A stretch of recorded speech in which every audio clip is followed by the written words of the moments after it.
वंदे मातरम। चलिए शुरू करते हैं आज का डिस्कशन। आज जो है आप यहाँ देखिए, थोड़ा क्वेश्चन को आज थोड़ा अलग ढंग से डील करेंगे, आप उसको समझिए। चलिए आज का जो पहला सवाल है कि राष्ट्रपति के समक्ष केंद्र एवं राज्यों के बीच धन के बंटवारों का सिफारिश कौन करता है। तो इसको समझना है कि राष्ट्रपति के समक्ष जो है केंद्र और राज्य के बीच कौन करता है धन का बंटवारा। धन का बंटवारा का मतलब क्या, किनको कितना धन मिलेगा, केंद्र को कितना और राज्य में कितना डिवाइड करेंगे, ये सिफारिश राष्ट्रपति को देता है वित्त आयोग। तो इसका आंसर हो जाएगा वित्त आयोग। तो वित्त आयोग के बारे में हम बात करेंगे। वित्त आयोग का भी अध्यक्ष कौन है, नंद किशोर सिंह। वर्तमान में वित्त आयोग के अध्यक्ष हैं NK सिंह, नंद किशोर सिंह, इसको याद रखेंगे।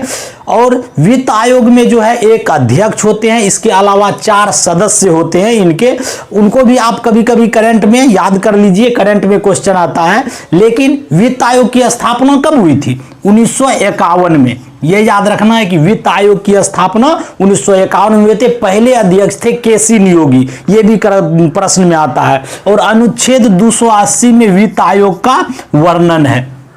वित्त आयोग, अब वित्त आयोग के ऑप्शन अगर देखते हैं, पहला है नियंत्रक महालेखा परीक्षक, अनुच्छेद 148 में है। अभी KK वेणुगोपाल, ये जो है अनुच्छेद 148 में अभी वर्तमान में नियंत्रक महालेखा परीक्षक KK वेणुगोपाल है। ये जो है, जो एक प्रश्न आता है कि नियंत्रक महालेखा परीक्षक का रिपोर्ट जो है कौन जांच करता है, तो इसका आंसर आएगा लोक लेखा समिति। लोक लेखा समिति जो है नियंत्रक महालेखा परीक्षक का रिपोर्ट चेक करती है। नंबर 2, ये नियंत्रक महालेखा परीक्षक, जैसे कि वित्त आयोग आपको बताए, वित्त आयोग जो है केंद्र एवं राज्यों के बीच वित्त का बंटवारा किया।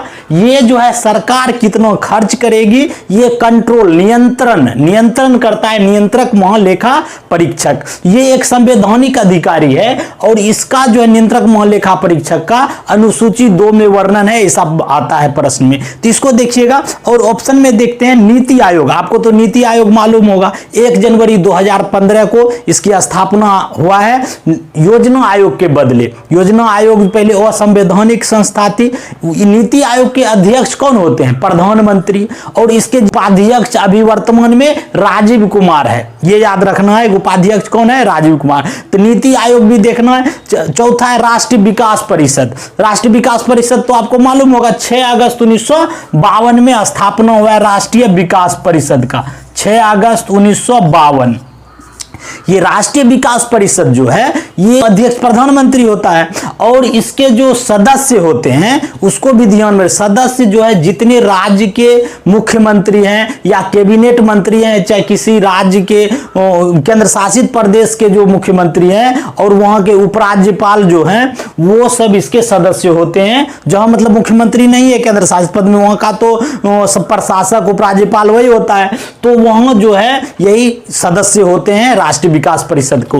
तो इसको हम देखते हैं। चलिए दूसरा क्वेश्चन हम देखते हैं, आप देख लीजिए। वहां उत्तरी भारत में होने वाला अधिकतर वर्षा किस मानसून के प्रभाव के कारण होता है। उत्तरी भारत में जो वर्षा होती है किस मानसून से होती है, तो इसका आंसर होगा दक्षिणी पश्चिम मानसून। अब दक्षिणी पश्चिम मानसून क्या होता है, तो इसको आप समझ लीजिए। मान लीजिए ये भारत हुआ, तो ये जो है दक्षिणी पश्चिम मानसून का मतलब होता है कि दक्षिण क्या है, ये भारत का दक्षिणी एरिया ये है। मान लीजिए ये विषुवत रेखा, अब यहां से ये मानसून जाती है, मानसून ये चल रही है, पहले केरला में टकराई।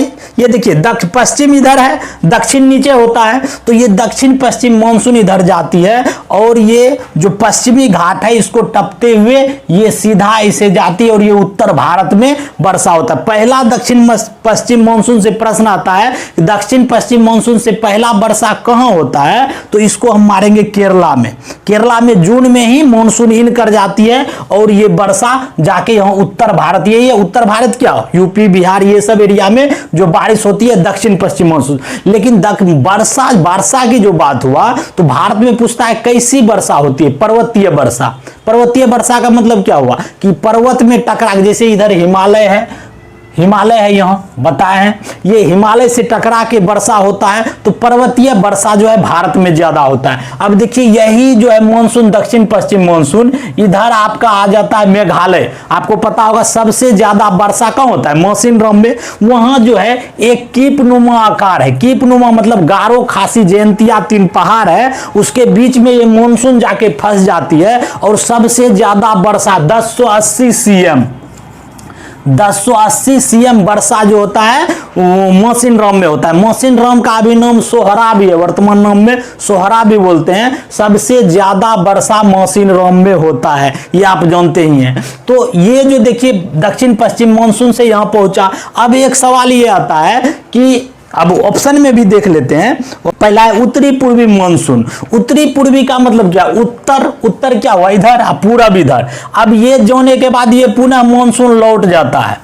तो ये जो मान लीजिए जाके वर्षा जुलाई अगस्त में खूब बारिश होता है उत्तर भारत में, फिर ये मानसून लौट जाती है और तमिलनाडु में उत्तरी पूर्वी मानसून से बारिश होती है। यानी लौटती मानसून से बारिश कहां होती है? तमिलनाडु में। तो वो जाड़ों के समय अक्टूबर नवंबर में प्रश्न आएगा, तमिलनाडु में बारिश किस महीने में होती है? अक्टूबर नवंबर में। लौटती मानसून और उत्तरी पूर्वी मानसून ये दोनों मारेंगे, तमिलनाडु में वर्षा होती है। अब देखिए कि मानसून का जो प्रभाव होता है ये दक्षिण पूर्वी इधर से ये पहले चलता है। विषुवत रेखा के नीचे जो मानसून होता है इस आधार पे दक्षिण और पूर्वी मानसून चलता है, नीचे से ऐसे करके विषुवत रेखा के नीचे, और ये इधर आके बदल जाता है। जब आप फेरल का नियम पढ़ेंगे, फेरल नियम दिया है कि वो जो है जब एक रेखा पार करती है तो मानसून मुड़ जाती है। तो ये फेरल नियम के हिसाब से ये मानसून लौट जाता है और इस तरह भारत में वर्षा होती है।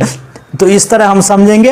अब उत्तरी पश्चिम मानसून, उत्तरी पश्चिम मानसून भारत ये है, उत्तर ये हुआ, पश्चिम ये। तो इधर वाला मानसून की बात कर रहा है कि इधर ये भूमध्य सागर से उठता है और ईरान, इराक, पाकिस्तान, अफगानिस्तान होते हुए भारत में जो आता है पश्चिमी विक्षोभ, ये पहले पंजाब में बरसता है। तो कहेगा जाड़ों में वर्षा किस मानसून से होती है? उत्तरी भारत में। तो पश्चिमी विक्षोभ से, ये नोट कर लीजिए, इधर आएगा, इधर से भारत, यानी कहने का मतलब उत्तरी पश्चिमी मानसून जाड़ों में होती है। तो ये चीज आप याद रखिए। चलिए अगला देखते हैं, प्रश्न 3 नंबर जो है, फ्यूज किस सिद्धांत पर कार्य करता है? बहुत इजी क्वेश्चन है। साइंस में इलेक्ट्रिक चैप्टर को भी याद रखिए आप, बहुत इजी प्रश्न आ जाते हैं। फ्यूज, फ्यूज का मतलब क्या? इसमें कौन कौन है? देखिए इसका आंसर हो जाएगा विद्युत का उष्मीय प्रभाव। क्यों हो जाएगा कि फ्यूज में जैसे करंट देते हैं तो उसमें देखिएगा कि जब फ्यूज उड़ता है तो उष्मा निकलता है। तो ये उष्मीय प्रभाव, यानी जब शॉर्ट सर्किट होता है तो उष्मा निकलता है और फ्यूज हो जाता है। तो ये उष्मीय प्रभाव पर। अब फ्यूज के बारे में अगर एक क्वेश्चन आता है, ट्रांसफार्मर या डायनेमो, वो विद्युत चुंबकीय प्रेरण, विद्युत चुंबकीय प्रभाव से वो कार्य करता है। तो डायनेमो याद रखिएगा, डायनेमो और ट्रांसफार्मर। ट्रांसफार्मर जो है ये आपको विद्युत चुंबकीय पर काम करता है, विद्युत चुंबकीय प्रभाव पे, और ये आपको उष्मीय प्रभाव पर फ्यूज उड़ जाता है। फ्यूज के बारे में बहुत इंपॉर्टेंट प्रश्न तब आता है, इसको पूछेगा फ्यूज कैसा होना चाहिए? कम गलनांक, सबसे कम गलनांक वाला फ्यूज उपयुक्त है। कम गलनांक वाला मतलब थोड़ा भी कुछ आए उड़ जाए। अब फ्यूज अगर आप पढ़ेंगे इलेक्ट्रिक चैप्टर में तो 2 तरह से जो है ये विद्युत धारा जोड़ता है, श्रेणी क्रम, समांतर क्रम। अगर आप जानते हैं तो ये पूछता है फ्यूज किस क्रम में जुड़ा होता है? तो श्रेणी क्रम में। श्रेणी क्रम का मतलब क्या होता है कि मान लीजिए ये वाला, ये प्रतिरोध है, इस तरह श्रेणी क्रम में जुटा रहता है। मान लीजिए यहाँ फ्यूज लगा दिए, इस जगह फ्यूज है, यहाँ लाइन दिए, इधर नेगेटिव नहीं, इधर से पॉजिटिव जा रहा है, एक ही तार में रहता है।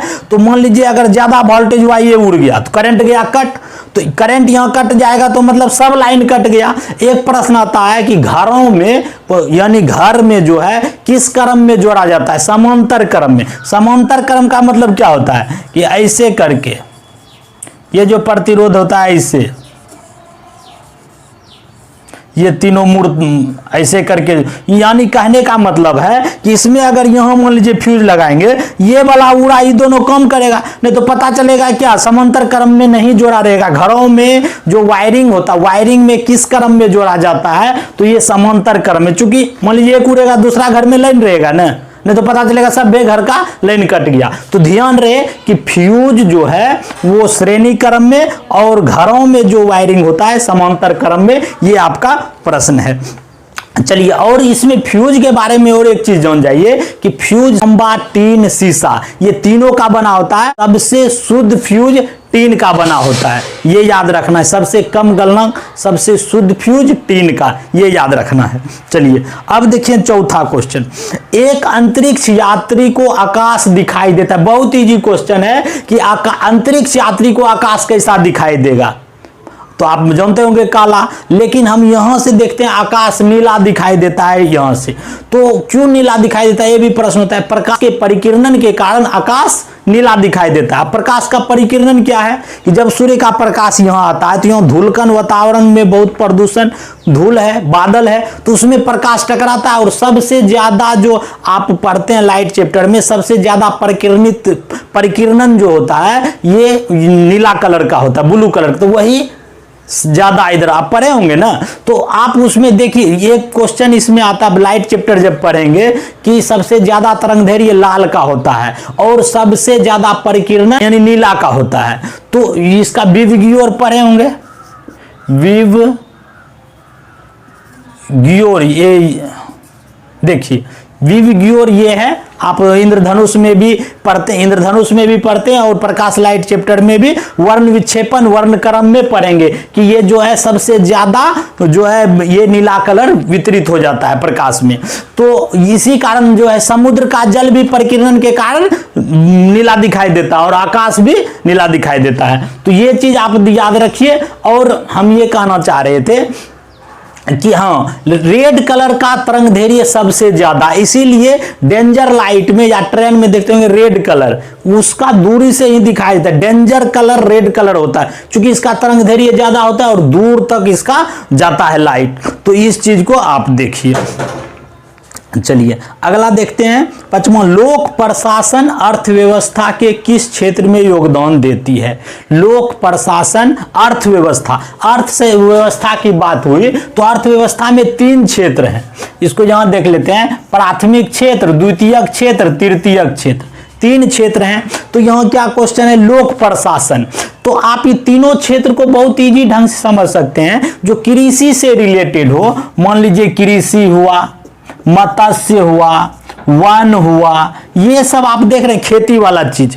तो ये सब चीज जो है आपका प्राथमिक क्षेत्र में आता है। द्वितीय क्षेत्र में जैसे उद्योग, उद्योग वाला चीज को मारेंगे, उद्योग, निर्माण, पेट्रोलियम, विद्युत। तो उद्योग, निर्माण, पेट्रोलियम, विद्युत ये द्वितीय क्षेत्र में। और तृतीय क्षेत्र में जो आप ये लोक प्रशासन हो गया, परिवहन हो गया, परिवहन, ये बैंकिंग, बीमा, संचार, व्यापार, ये तृतीय क्षेत्र का, ये उद्योग वाला जो भी चीज निर्माण जो कि उद्योग करता है वो आपको द्वितीय क्षेत्र में। तृतीयक में जितना भी देख रहे हैं परिवहन, बैंक, बीमा, संचार, व्यापार, ये जो है एक तरह का आपको सेवा दे रही है।